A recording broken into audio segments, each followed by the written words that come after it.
started? I think we all know now, everything. Willem Sir is a very good rugby player. At 12, he plays so well. He loves the physical stuff.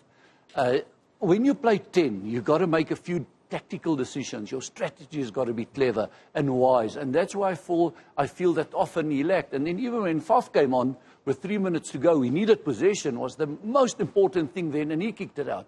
So I don't know what it was with the decision-making. Willie Leroux was good with his experience. But you got to, guys, Keith Christie said, you pick your tight head first when you pick a team, and then your second tight head who sits on the bench, because you can't go with him. But hand to that, and you can't make it number 2 or 3, you pick your goal kicker, because every given little point must be taken. You'll say to me, okay, but you like running and stuff. No, in a test match in Ireland, you build the innings, you go 3. Which goal kicker would you have picked? Oh, there's a few. You've got to Marnie Libbok. Any Marnie Libbok. If you want to argue, we said it last time, Mornay Steyn is the same age as Sexton. You don't want to go there. Yeah. But Marnie Libbok was the obvious choice. Mackie, we discussed it before the show as well. So guys, let's go back to Nick. You're a national coach. Where we are now, Rassie just got back, the first game on tour. Would you have picked the guy on debut, started fly-half? To start at fly-half? Yeah. Yes, I would, because he's played the whole of the URC. He's won a URC with the Stormers. You would have done it? I would have played him because of his goal-kicking ability. And I would have said, you go in there with an 80% goal-kicking record in the URC. You tried and tested and proven in Northern Hemisphere conditions. He kicks with his left and his right foot, and he's played fly-half for the Stormers. Now you take someone who doesn't play fly-half for the Stormers. He plays fullback or inside centre.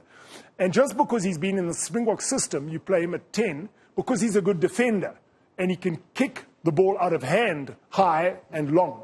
But that's a very naive understanding of what the role of 10 should be. 10, as Swys has so rightly said, is your bus driver. He takes you around the field. He organizes the forwards, whether they're going to run it up, whether the 9 must box kick, whether it's a fast ball, give it to me. He must be getting communication from the outside, and he's got to be a decision maker far more than a guy who can break the line and beat opponents. So for Damien, it wasn't just the fact that he kicked. Well, he had that one very poor kick and then handed over the kicking duties to Chesson.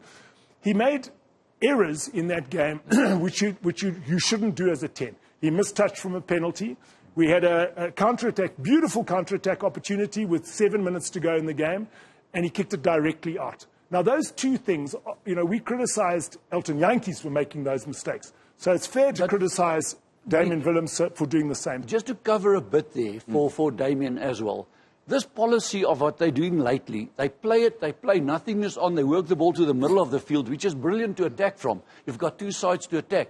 The sweeper doesn't know where to go, and now suddenly he goes in the pocket back and he hits the high ball. Yeah. Now for me, straight away, even Libbok, if they told him to do that, I would say, guys, that's not going to work.